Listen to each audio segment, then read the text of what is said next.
And there's really nothing that's pretty much like the what sums it up. They had very, very good talks between Trump and Putin. So all this build up for this meeting, and personally, I'm a little I was hoping for more. Yeah. I was hoping for more out of this. I think we have some audio from that, right? We might. Yeah. Former reality TV star and KGB spy shake hands. Yeah, that was. That's it, right? Oh, look who just walked in studio. That's it, right?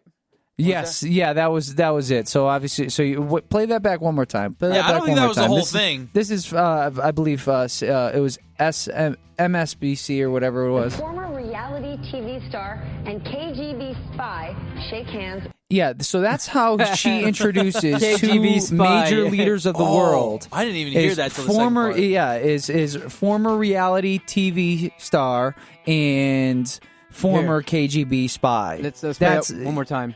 The former reality TV star and KGB spy. And that is public news. That is national news. I mean, you could tell that this is just all a big joke to everybody. Yes, it is. Especially at this point in time. when they're referring to the President of the United States of America as the TV reality star, and they're talking about the Russian president as a spy. Yeah. Jeez, man, it sounds like subtly they're kind of giving more like respect to him than our president. Yeah, that's kind of crazy. Yeah, at least he got the badass. Yeah, right.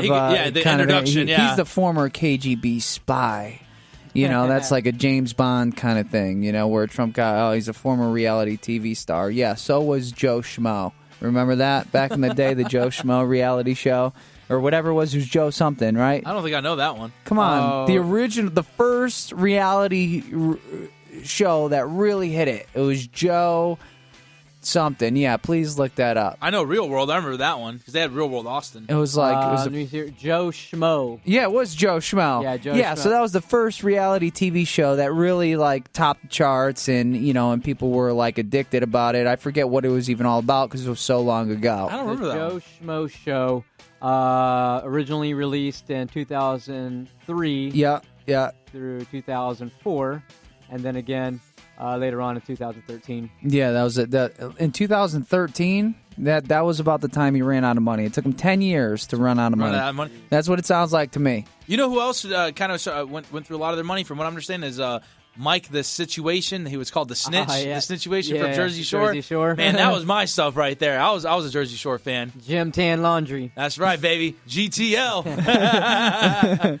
That's crazy, man. Well, on piggybacking on what you were talking about, I just Googled something here, and it says that Putin says he liked, it says TV Trump, he liked Trump in person better than TV Trump. So I guess hopefully that'll be a good thing. Hopefully that means we're not going to be going to war with Russia, and maybe if we do end up going to war with North Korea, that they'll back us up on that. Yeah, it'll be our allies. Yeah, hopefully, man. We never know these days, right? But, all right, so speaking on North Korea, and I don't know why my Google thing is not working all of a sudden. But anyhow, it says that, from what I remember, it said that we've been doing some like military training operations out on the North Korean border. And as always, as we're hearing on a weekly basis, it seems like North Korea continues to respond with we're provoking them. So maybe one of these days we'll be talking about some nuclear thing that just launched. But until then, Green Day was on tour, and they were in Spain. And they were performing, and apparently they had acrobats going all over the stage high up. Green Day, yeah. They went to Spain to go play, and they had acrobats going all over the place. Still haven't seen them yet. Go ahead. Behind the band, but up in the air and all that stuff. So they couldn't even see because they're at the front part of the stage playing to the crowd while these acrobats are going all crazy doing flips and stuff. And apparently one of them fell down and died during the concert. And Green Day had no idea about it, and people are like jumping on their asses right now, and they're like, dude, we didn't even know anybody died till after the performance because everybody's like thinking like how insensitive they were being for not stopping the concert because this dude fell down, but they had no idea because they were facing the crowd and these acrobats were behind them. So that's one of those instances where the show must go on. Yeah, and no matter what, these fans bought tickets. The show must go on. Let's sweep this guy under the rug till after the concert. And no disrespect, but that's obviously was the mentality. They probably could have told the band, hey, this dude just died. but they didn't feel it was necessary to tell them. Well, I imagine so, because whoever was the promoter of that venue or for that show, they're probably like, man, there's millions of dollars at stake here, and if we cancel the show now, the fans are going to want a refund. I'm not going to get my millions of dollars or hundreds of thousands of dollar cut or whatever. Right. And if we tell Billy Joel and the band, they're not going to go out and perform with the same kind of enthusiasm. They're going to be bummed out, right? Right. So, of course, I can understand why they didn't tell them, but Green Day's still getting flack from the people. I'm looking at this on Rolling Stone. It says here, Armstrong wrote, "All of us were in disbelief. I don't know why the authorities chose not to tell us about the incident before our concert. We all know. All we know is it happened after. Wait, all we know is what we said after our concert." So basically, they were told after the show that the guy died, and they didn't tell them. They didn't cancel the show because of it. And so the band's kind of pissed, and people are pissed at Green Day. So it's hold up. I'm pissed because I didn't know Green Day was on tour, for one. So they're on tour, we know that. Sure. And then, so this person passed away. I'm pretty sure Green Day played San Diego earlier this year. Did they? I'm pretty sure they did. You know, it's hard for, you know, when I'm thinking like in that position. I mean, you're going on, you're putting on a show, you got millions of people involved, millions of dollars involved. You know, and I feel like there's crew and there's staff there to kind of handle whatever problems there are. So while the performance is going, there's security watching the crowd. If a microphone goes out, if cables get cut, if lights go out, if something happens, there's a staff and crew that helps facilitate and solve all problems while the show continues to go on. And unfortunately, I feel like that was just part of it. To where someone fell, they had medical crews helping him out, putting him on a stretcher, getting him out of there. Just unfortunately, he died. Unfortunately, but I just think that they, stopping the show. I mean, I don't know. Yeah, I don't know I think there's one of two ways to look at this. You can either look at this from the humane side or the business end.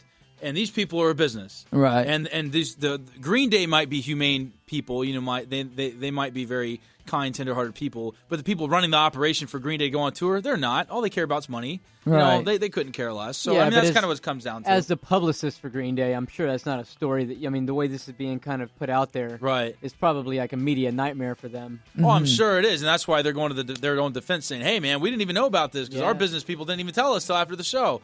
So. But I think, who knows? So we're talking back to AC because he had something over there about famous actors getting in trouble and whatnot. Well, actually, talking about famous actors getting in trouble. Just last night, Shia LaBeouf was arrested in Savannah, Georgia.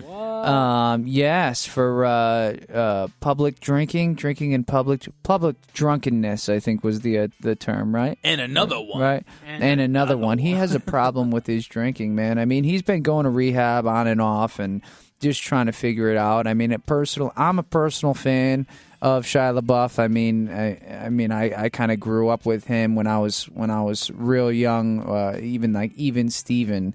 I remember that on the Disney Channel. I think we're at that point to where that was that long. Yeah. Yeah, I remember that. Yeah, absolutely. So I've grown up with him. I've enjoyed all his work, and even though he's unfortunately a drunk. I said, I enjoy his stuff. I mean, he acts for a living. Not saying that's a bad gig or something, but I'm sure that you could drink all day and still be okay. I mean, I think Denzel Washington does that too. I feel like Shia has been in the media a lot, not for anything good. No, I know he got arrested for protesting not so long ago.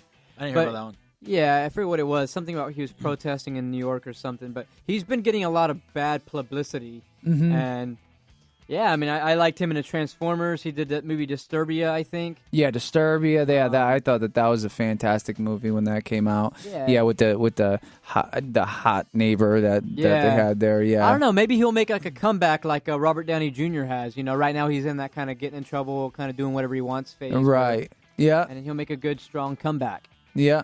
I hope he does, man, because I do think he's a talented actor. From what I've seen in Hollywood will wear on people, man. I think it really will. There's a lot of pressures up there, and no one up there is really your friend because everybody's just kind of using everybody to climb the fame ladder or the power ladder or the money ladder or whatever. So Yeah, I mean the times that the handful of times I haven't been in LA a whole lot, but the handful of times that I have been up there partying, it really does feel like it's its own bubble. It's its own world. People do what they want. They buy what they want. If you want to drink all day, if you just whatever it is, just everybody's just having a good time chasing after whatever artistic ambitions that they have, whether they want to be the next actor or dancer or musician, director, and so forth. And that's just kind of what it is. You have a bunch of what was it? What was the word that we were using?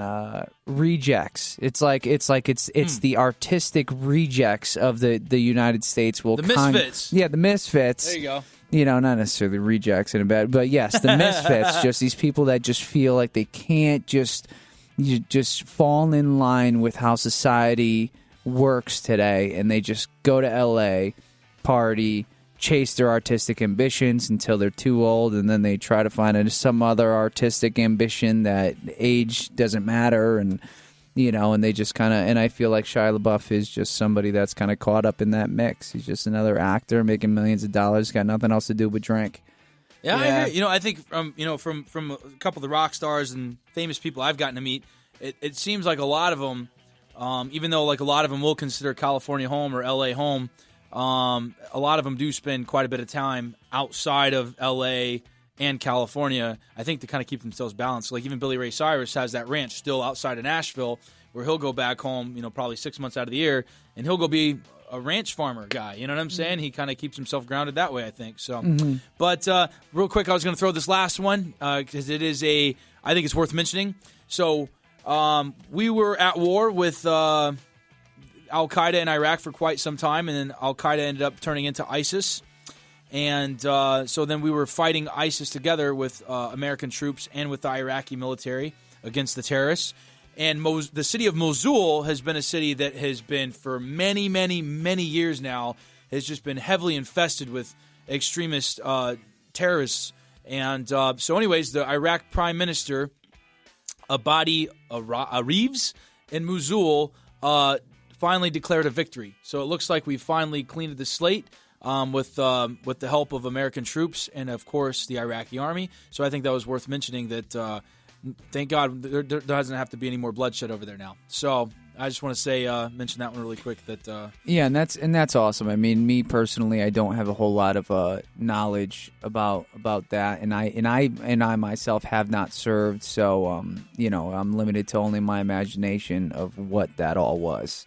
But that's awesome. That's awesome that people are finally starting to kind of come together and finalize some issues that have been causing just a lot of like tyranny over there. Sure. We're fortunate to be Americans and we're hanging out and having a good time here, but it's always good to remember that there's some crazy stuff happening. Fair enough, man. I'm with you on that. By the way, if you do want to get out there and do some down in the dirt and dirty, there is always the Coast Guard Auxiliary right here off the coast of San Diego. You can go jump in the water and rescue people and stuff. That's kind of a cool thing. I saw that movie, The Guardian, and it made me want to do that for a while. But that's it, folks. Thank you guys for tuning in to Skull and Bones. We appreciate your listenership, and we're nothing without you. So there's my Grammy Award speech for you. Very compelling stuff, man. Thank you, man. I appreciate it. And thank you, Mr. Andrew Capola, for joining us. Thank you to AC, man. We appreciate you coming in, man. Anybody back home you want to give a shout-out to? I know you got the band Dapper Rascal. Yeah, let me give a shout-out to my peeps, Dapper Rascal. It's been an awesome band to be a part of and just a great time. Cool. There you go. Have a good night. Hey, go somewhere. I'll probably kill you. Skull and Bones Radio.